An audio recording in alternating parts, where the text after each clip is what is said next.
Aqui no waterfront, além da marina, a gente pode encontrar uma série de lojas, bares e restaurantes bem no clima de Cape Town.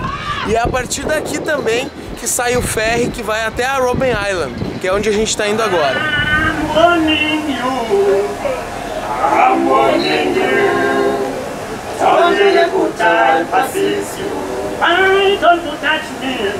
Why don't you touch me? Hold me, hold me. I feel your hands. I saw the eyes. I see your eyes. I'm full of love. You should be no man. I'm holding you.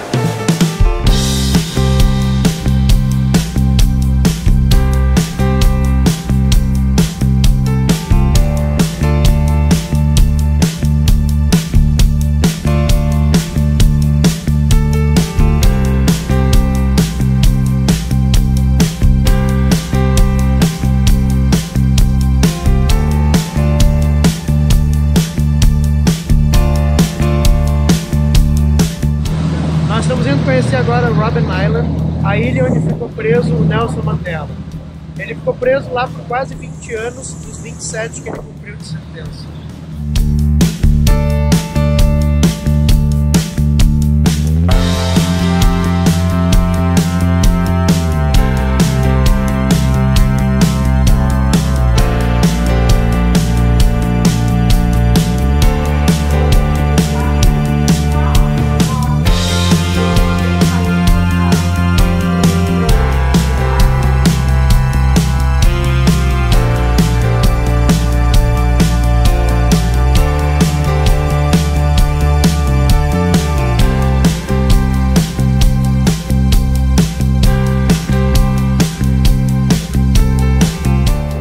Essa aqui é a entrada principal da prisão de segurança máxima aqui da Robben Island, e agora a gente vai entrar para conhecer a cela que o Mandela ficou preso 18 anos aqui na ilha.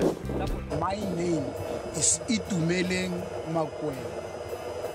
I came here in 1983. From the harbor down there, I was escorted inside into the main entrance of the prison. I was arrested in 1982. It was between the borders of Botswana and South Africa. Our ruling party in the country today, the ANC, the African National Congress, is a party also that Mr. Mandela belonged to. That party had its own army, its own military wing. That military wing was called Umkhonto Wesizwe. Umkhonto Wesizwe, it means the spear of the nation.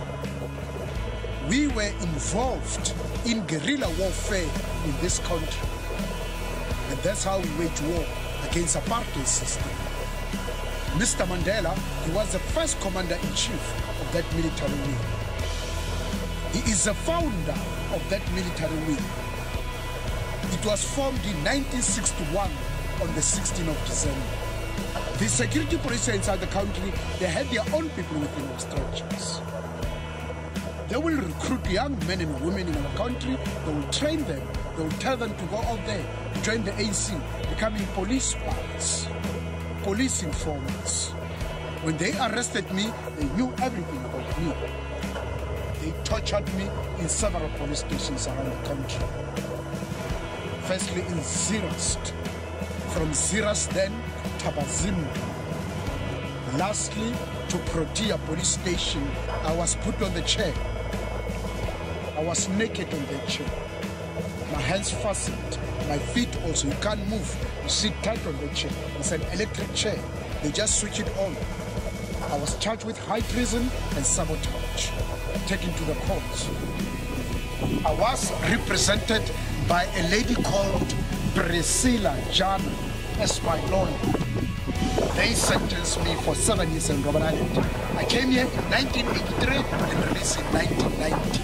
I've done all my sentences. As a group now, we are going to start with this section over here. This section is F. It has 4 big communal cells inside. We go inside here, we will choose one big communal cell, we'll sit down and continue to talk about this prison.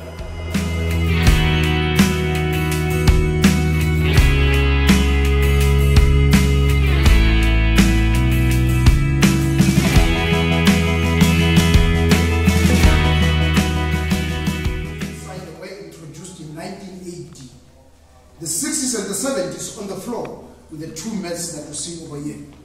There were no sheets that time. There were no pillows, with only 2 blankets. Same blankets you can see down the bed. Mr. Mandela, he was the first prisoner to be given a bed in this prison. He was sick. He had a touch of tuberculosis, TB, because of the dust in the quarries, hard labor there. The food that time wasn't good in this prison, and by sleeping on the floor. This floor is very cold in winter. The family then put pressure on the government, on the authorities here, for Mr. Mandela to be treated well. Yes, he was taken out of Robben Island to Groote Hospital, you see, around Cape Town. He was treated much better there. His health did improve very well. He was given a bed in 1976. Other leaders staying with Mandela there, they were also given beds. But the following year, these beds in sight in 1980 to all the other sections around here. Here is a dice stand that I promised to show you outside as to how prisoners were given food in the 60s and the early 70s. In the 80s, I was here. No one was given food in this manner in the 80s. We stayed together. We shared everything equally amongst ourselves. The 60s and the early 70s, it will be Coloureds and Indians, this side. This side, it will be Bantus. This was a law of the country. That's how apartheid functioned. This is just one model of apartheid system. It shows you how we were treated in this country. We were not equal before the law in this country. We were not treated equally. Not only in prison, even outside there. We had white schools, there were Indian schools, colored schools, and African schools. You couldn't be a neighbor of one another. No, you stay where you belong. You stay within your group. It happened in churches also. We started realizing positive changes in this country in 1994. It was the first time we black people went out there and we cast our vote. We never voted before in this country. The first time in 1994. The first time we see a black president in this country, Mr. Nelson Mandela, then apartheid was abolished. We are a better country today, South Africa. This one is your identity card in prison. It's very small. It should always be in your pocket. If they need to see it, you must be able to produce it. Every morning when they open the door over here, coming to inspect us inside here, you should be standing next to the bed, holding a small card in front of you. There's all your information, your prison number, your control. You must know your prison number. Because when they call you, they'll never use your name, but your prison number. He was 69/64, meaning he was number 69 to arrive here in Robben Island in 1964. He was even here before Mr. Mandela. But they came the same year. Mr. Mandela was number 466 to arrive here in Robben Island in 1964. I'm number 18 in 1983. Billy's crime was sabotage. Now, prisoners that were allowed to go into this section, it was us from the kitchen when bringing food inside here. But the guard in charge of the section, when he opens the door over there, he will search you. He must open the ports to see what is inside there. They were very strict when it comes to this section. They play sport in the courtyard. They exercise in the courtyard. They were not allowed to play sport with other sections. The 2 black poles that you see over there, they will either hang a tennis or a volleyball net in this section. Mr. Mandela, very good with tennis. They use tennis balls also to smuggle information outside this section. We have A section this side, this one is B. They'll take the tennis ball and cut it, a small cut. They will then take a message written in a piece of paper, they will push it inside the tennis ball, they will hit it this side. That's how the 2 sections communicated. Their garden over here, they planted vegetables, beautiful flowers in the garden. The same garden is where the prison authority discovered the original manuscripts of the book that Mr. Mandela started writing in this section. The manuscripts of Long Walk to Freedom. They were hidden over the corner here. From the corner over there, the fourth window, 1, 2, 3, 4, is where Nelson Mandela have spent 18 years in that small cell. You must remember, he was sentenced for life in prison. He stayed for 27 years all in prison. 18 from that 27, it was here in Robben Island, in that small cell. In Mandela's cell, the two mats, they were sleeping on the floor. It was before the beds were introduced, of course. Some blankets nicely wrapped. There's also a brownish bucket that they use as a toilet when locked inside. The one with the toilet inside is the one that was used by the guard in charge of the section. You take out your bucket every morning, you take it out, you leave it outside, you clean it, you leave it outside to get dry. Coming back from the quarries in the afternoon, you take your bucket this side, your last meal of the day, you go in there, they lock in your cell. That's how they stayed in this section.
Agora a gente está chegando para a nossa última atividade aqui na África do Sul, antes de ir embora para o Brasil. E portanto ela deve ser a mais maluca de todas, a despedida da temporada. Vamos lá?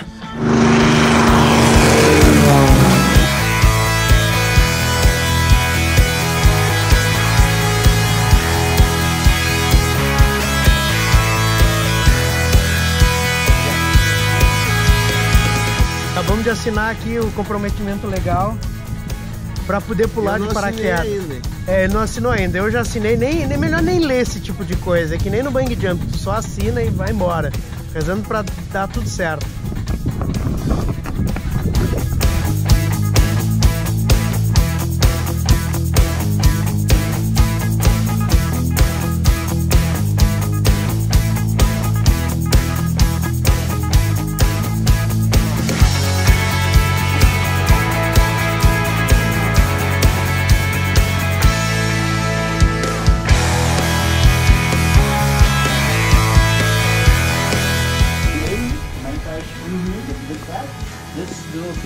Yes, sure.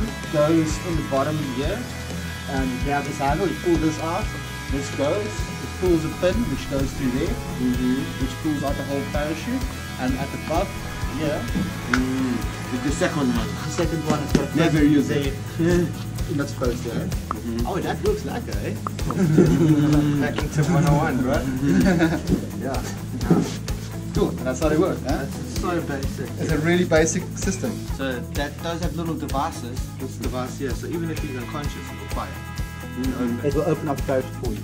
Even if you're unconscious, both of you hit each other or something, it will fire it open. Super safe. This is where your parachute is attached to. It's this strap right here. The yellow cord runs through that line. This line goes through the back, through here. So you pull this yellow cord out, out all the way. This rope goes, this ring goes through that ring, and your whole main parachute is done. And then this one just pulls the pin at the back, that pin, which has a spring-loaded thing, it just shoots out. That's like angles living out there. Yeah. Eu preciso confessar uma coisa, eu me cago de medo de altura. Acho que eu nunca falei muito disso pra ninguém. Tô me borrando de altura e vamos pular de paraquedas. Vamos lá.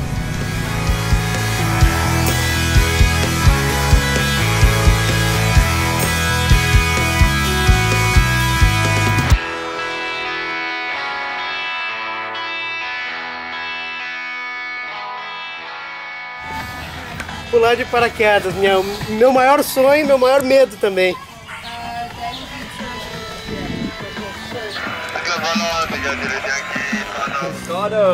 Yay! Hey, Waldo. nice. Nice to meet you. Where are you from? Brazil. Brazil. Yeah. Awesome. On holiday? On holiday. Cool. Awesome. I'm gonna throw you out of a plane. Okay, Try and keep you safe-ish. I just hope to get here alive. Excellent, man. We'll put it right there. Good luck. Let's go and have some fun.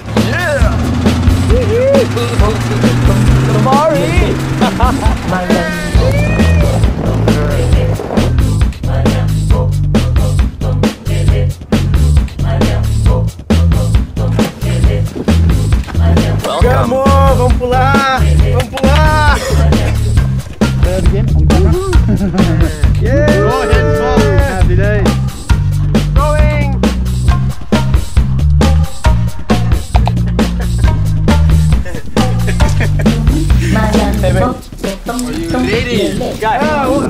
I'll never be ready, but let's go. It's smaller than I thought. Yeah, let's go. Let's go, boys. He is the first one, right? Yep. Sorry. Your camera. And I'm staying. Oh, okay, stay there. Okay, good. You scared of the door? No, close it, don't worry. Oh, we're closing, okay. Oh, I'm gonna close it now. You're closing. Okay. Oh, sorry. Inside my mind. No changing line. Okay, cool. Open up your legs. Don't lean against my head. Yeah, over there.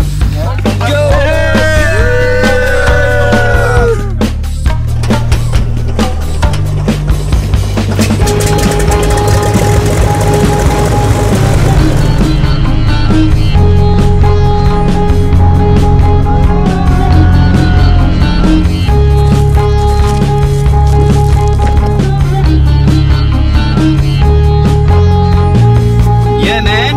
Welcome to Mother City's garden. Woo! Oh. Yeah.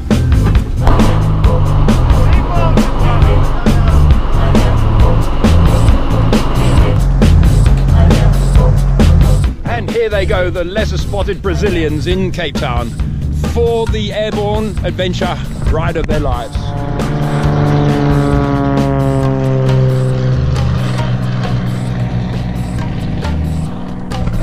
And that's not the plane making the noise, that's the pilot leaning out of the window going, meow.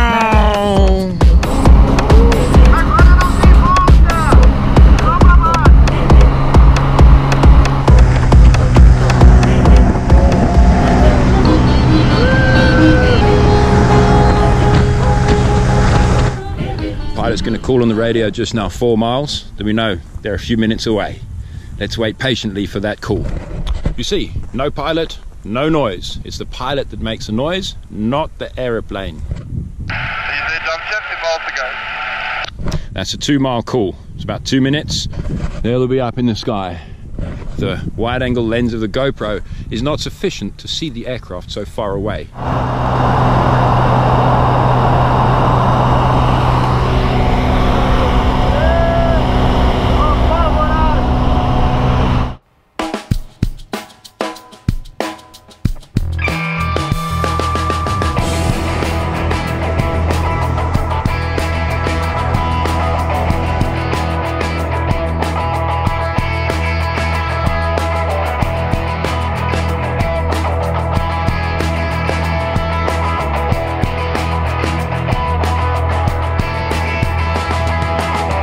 Okay, they're out. They're up in the sky. I don't hear any screaming.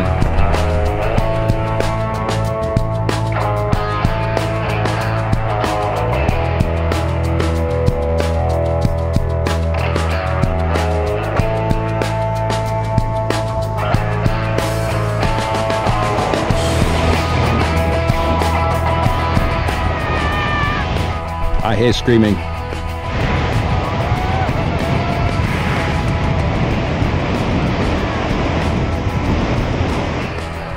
More screaming.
So we have screaming Brazilians, even better.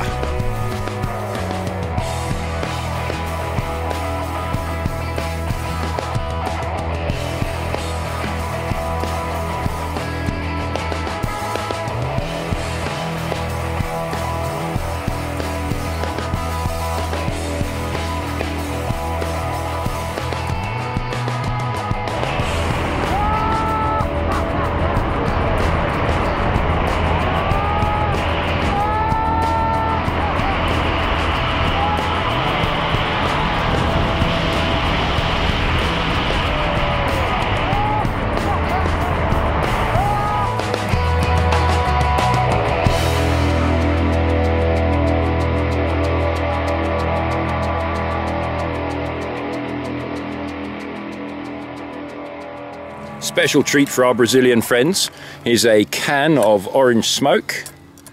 It's unnecessary, but it looks so cool. Not for... Yeah.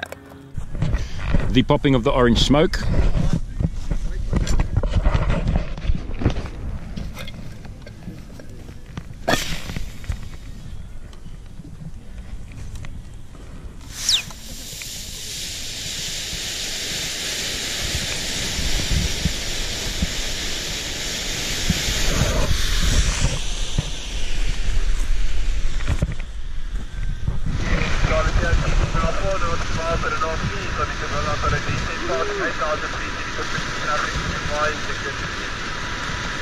Yeah, orange smoke, man.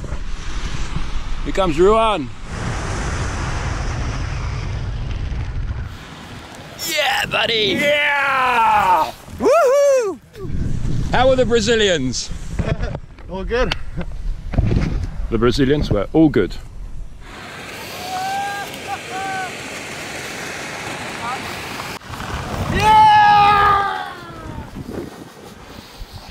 Now, why is there smoke?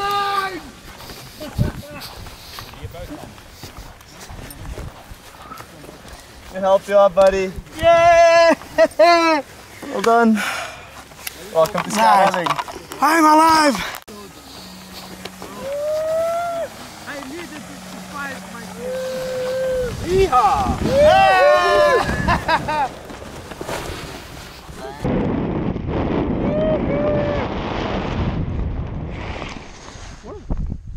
Nice! Pessoal, muito obrigado por nos acompanharem nessa incrível jornada que foi no continente africano, do rafting à beira da água, na beira da praia, ao topo do céu, ao topo do Kilimanjaro e agora caindo de paraquedas. Muito obrigado por nos acompanharem e até a próxima!